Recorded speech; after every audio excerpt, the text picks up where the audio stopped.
Good morning, good afternoon, and good evening, wherever you are. This is Sensual Seniors with Gabby Plum, and welcome back. Today we're going to be talking about some of the little problems that we girls have as we age, and these problems are in the sexual realm. There are many little niggles that beset us from time to time, and we're just going to have a look at some of those and what we can do about them. But first off, let's have a look at self-image. I know we covered this a little bit in self-care, but it's also very important to be aware of how we actually feel about ourselves as we are moving through our lives, particularly as we're entering and hopefully enjoying our autumn years. I wish I could find another word for autumn years. If you can think of something better, please let me know. But for the moment, it is our maturity, and it could be our 70s, our 60s, could even be our 80s. But whatever it is, we can come across problems.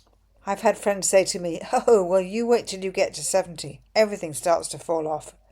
And that particular friend of mine was right, except that it started happening to me when I was 69. All sorts of silly little things, and I'm not going to bore you with them because they were just small things, but they were there. But when it comes to our sex lives or our body image in that area, these things are pretty important. The issue of self-image, of course, comes back to what we do with our bodies. Do we exercise? Do we do yoga? Do we start again in the gym? Or do we just look at our bodies in the mirror and say, "Oh, it's just too late. I can't do anything with it"? Well, the first thing to be aware of is who is doing the judging here. If you are judging yourself, then you can do something about it, because it might not necessarily be your judgment. If somebody else is judging you, then you can recognize that that person isn't necessarily your best friend. Or you can listen and ask that person what they would do about it if they were in your shoes. We've talked about judgment, and we've talked about getting rid of some of those little niggly judgments that weigh us down. And apart from asking who do they belong to and where do they come from, we can ask ourselves, what is the value of holding on to it? What is the value of holding on to a nasty judgment about yourself or your body? And if you can truly see that there is no value to it, then be willing to let it go. Now, I know that after long illnesses or even an accident, for instance, I fell down a set of 6 steps in a forest walk. I ripped part of my leg off. About a 10-centimetre swathe of my skin was left on the mountain somewhere, lots of DNA, and it was difficult to get back into working after that. Also, I was working pretty hard as an editor, and that meant I was at my computer hour after hour after hour. And one of the things that was really taking a hammering was my back, and my legs, and my neck, and my shoulders. And I wasn't doing any exercise because I was just working so that I could get the manuscript back to the author as quickly as I could. But eventually I had to take myself in hand, and I decided that I had to do some exercise. So I began with chair yoga. Now, this you can find on the internet. Lots of different people are doing chair yoga, and it was really good. I would spend 20 minutes every morning on a chair, listening to the instructions, following the instructors, and just stretching and moving my body in a way that became very beneficial, very quickly. Now, I didn't see any muscles growing or anything like that. I was just aware that I felt more limber. I followed the chair yoga with some other type of yoga, and I started going for a good walk, about an hour's walk every morning. And I would go down to a place where there was a lovely bench overlooking the ocean. So I would sit on a bench, I'd look at the ocean, and I would start doing some Wim Hof breathing. Now, if you haven't heard of Wim Hof, that's another one to look up. He's really amazing. He's known as the Iceman. Some of his breathing exercises are really, really helpful, as they help you get back in touch with your body. So we all know that meditation can really get you back in touch with your body, just simply breathing and noticing the breath coming in through your nostrils and out again through your mouth, ideally. Anyway, that's another whole subject, isn't it, really, meditation? But I would sit and do my little bit of Wim Hof breathing, and then I would get up and I would do a few push-ups on the bench, lady push-ups. And then maybe I would do some squats or some side lunges. And then I would walk home. And by the time I got home, I'd drunk quite a lot of water because that's important. And I felt like I'd really done my body some good. So I had used, what would we say, an hour and a half or so of my walk, doing something for myself, doing something for my body. And this is so important. We are busy, even if we're retired and we're busy doing other things for other people. It's so important just to give some time to ourselves. Anyway, after that, I thought I'm going to go and see my sons in America, and they are both professional athletes. One is a big tennis coach, the other one is a big pickleball person, and I knew I wanted to be able to play those games, and paddle too. Paddle's a great sport. Just started playing that, and so I thought I needed to get myself fitter. So I bought an exercise bike. Now, I think that possibly was the best purchase I made last year. And I started on only about 10 minutes because it hurt me in the where, the crotch. So I padded the seat and I started doing a bit more. And then I joined a bit of an exercise group online called Burn 360. And I started exercising. I had some weights from before, so I started using the weights and my TRX. And before I could say Jack Robinson, suddenly I had some biceps again. And my triceps were beginning to be not quite so flabby. And on top of that, my legs were getting stronger. Everything was getting better. And so what did I say to myself in the mirror? I didn't say to myself, ooh, look at those saggy boobs and that saggy bum. I said, well done. And not only was I saying that to myself, but some of my friends were saying, what are you doing? You're looking really good. And I told them, and they said, well, keep doing it because you're doing really well. And of course, I must tell you the end of the story, that when I did go over to see my boys in America, I played sport with them and I had the best time ever. So now let's look at another little problem of pain in our sexual activities. These are things that are happening in our vaginas as we get older, and they are getting drier. And along with that is our urinary tract, which of course is right next door to our vagina. And it is also getting drier, and that means we're going to the toilet more. And of course, having sex with a dry vagina is never going to be pleasant. And somehow all the lubricating oils and things that you can use don't always do the trick. So there are things that you need to do and even possibly talk to your doctor about. We have a thing in Australia called Vagifem, and it's actually pretty good. It's a little pessary that you pop up, and it puts estrogen into your vagina, which allows it to get moist again. And that helps your urinary tract as well. But a word to the wise, Vagifem has a taste. If you have a partner who likes a little bit of oral sex and likes to go down on you, be aware that the Vagifem has a taste.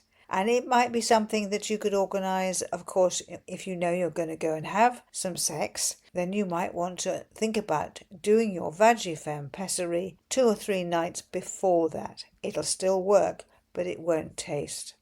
One of the things that we also have to be aware of is smell as well as taste.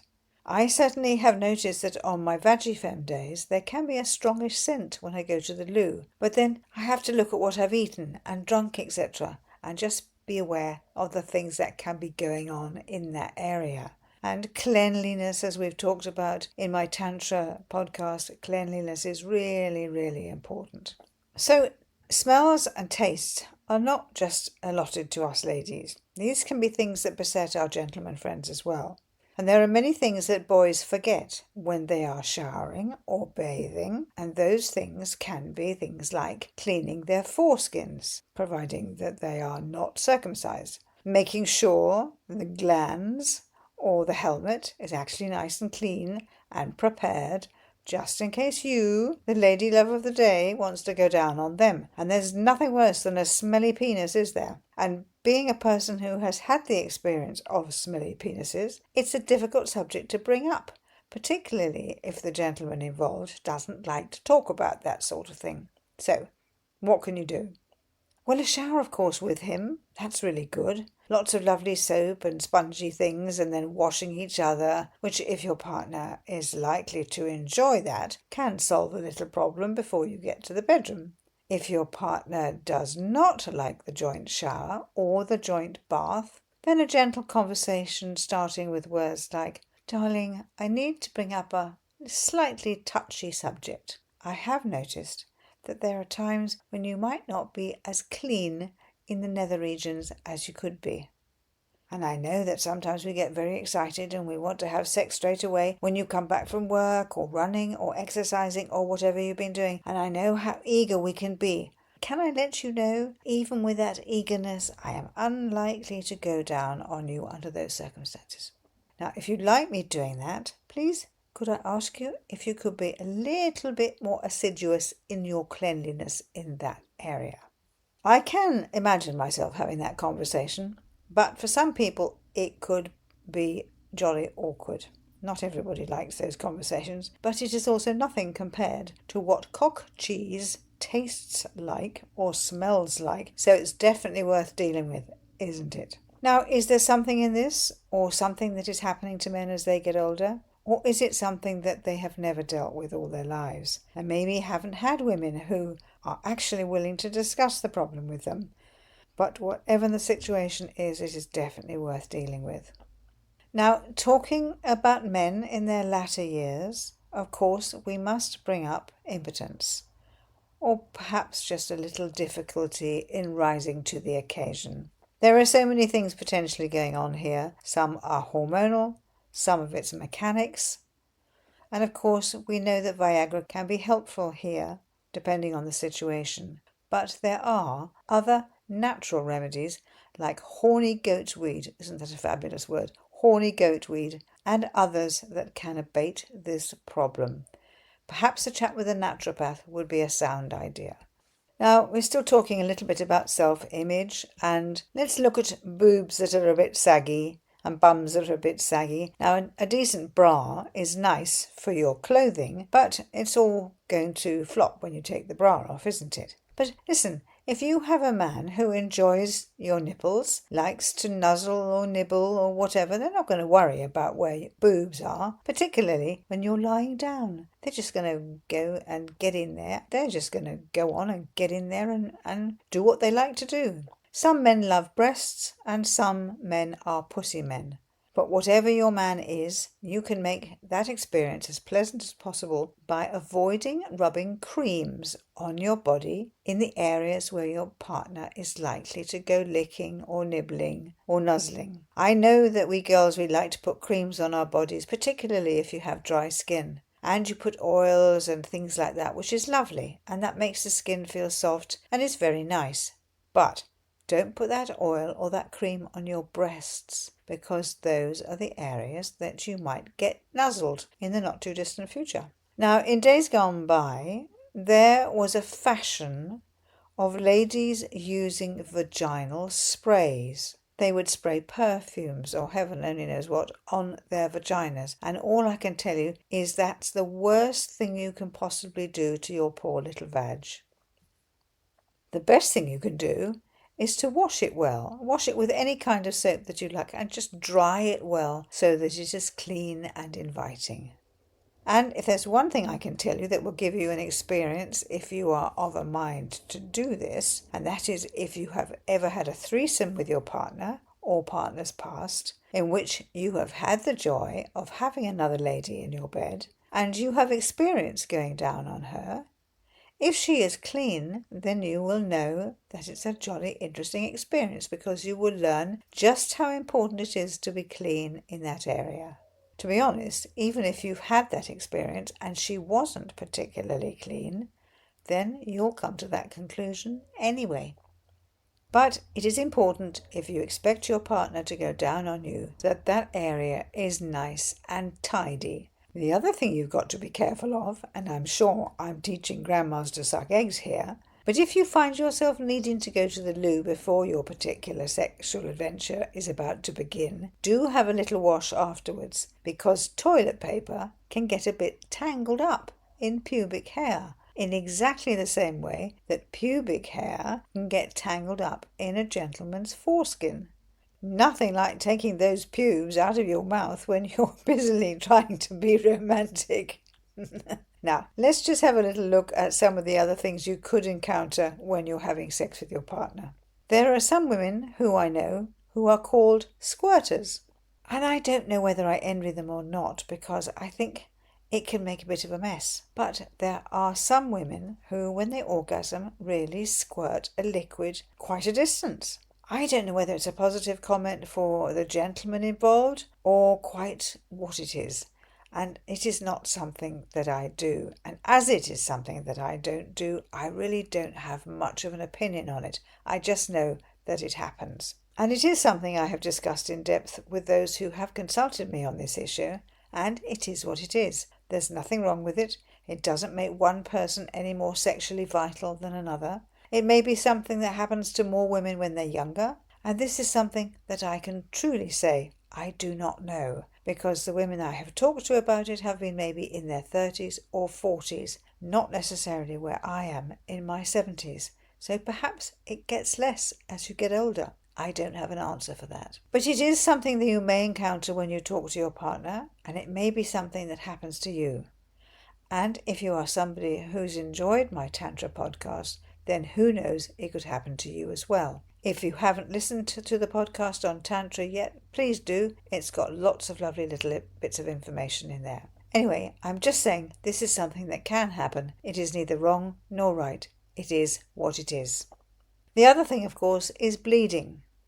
Now, I know I'm talking mostly to ladies of a more advanced age, and in principle, all that bleeding business has finished, thank heavens. But for those ladies who are considering HRT, which is obviously hormone replacement therapy, I know that you would know that there can be incidences of outbreak bleeding. Should that happen, I would be inclined to go back to your doctor and adjust the dose. Now, there are many advantages to HRT, and a lot of them are useful for women in menopause or still going through menopause, in spite of being possibly in their late 70s. I have a friend who is having that exact situation. She has terrible flushes at night. These hot flushes she has are just awful, and she's 75 years old. So she's gone to a doctor and she's now on HRT, which has made an enormous difference, and she has not had a problem with bleeding. The other time when, of course, there can be bleeding is when, as a lady, you maybe are perimenopausal and have not really fully entered the full menopausal state, and you're still having your periods every now and again. And it could be, once every 2 or 3 months you have one, and this is how menstruation slowly stops for us, but it can still catch us unawares. And of course, catching us unawares might mean that we are caught with our knickers down, so to speak. And we're caught with some bleeding when we have sex with our partners, and that might be bleeding we are totally not expecting. So what can you do about it? Well, the short answer is that nothing actually, other than being able to be prepared to discuss it with your partner and make sure you have towels on the bed. And so any bleeding that might occur, that sudden breakout bleed, anything, is caught. Can you imagine? Oh my goodness, I've got my period back. Oh, well, thank goodness I'm not pregnant. And then you can then laugh about it with your partner. But that is only one incidence of when bleeding can happen. The other incidences of possibly bleeding is if you've had rough sex and it's too rough, and your partner or your new partner has maybe hurt you, has hurt your labia, has come into you too soon and you're still dry, you're not prepared, and you end up extremely sore and bleeding, which is not fun, and extremely painful, of course, every time you pee, because that's going to make it really, really sore and sting. So what do you do about that? Well, stay well away from sex with that partner, at least for a while, until either you're healed or a conversation can be had about it. If it's a one-off situation, then make a note not to do that again. But in order to tend your wound, which it actually is, warm, salty water is your best bet. They used to call them sits, and if you have a bath, then warm bath water with salt in it, making it saline, is the nicest thing for your parts when they've been a little bit injured. Sometimes there are creams you can rub on, and maybe that's worth talking to your pharmacist about or even your doctor. But I'm sure that one of the things you will remember will be to hold off that sexual encounter with that particular gentleman. And perhaps if you really like him, and it's just being a little bit over enthusiastic, a nice conversation about how you can start your sexual adventures in a different way may be the way to go. Thank you, and thank you again for joining me today, and I look forward to talking to you again when we'll be taking some questions, and maybe we can answer some of those on Zoom or whatever you like. Anyway, let's talk. Remember, I'm here to be your ear, so that you can talk about your sex life in any way that you desire. I am the agony aunt of your sex life. And I would now say thank you. Have a wonderful day. Thank you from Sensual Seniors and Gabby Plum. And bye for now.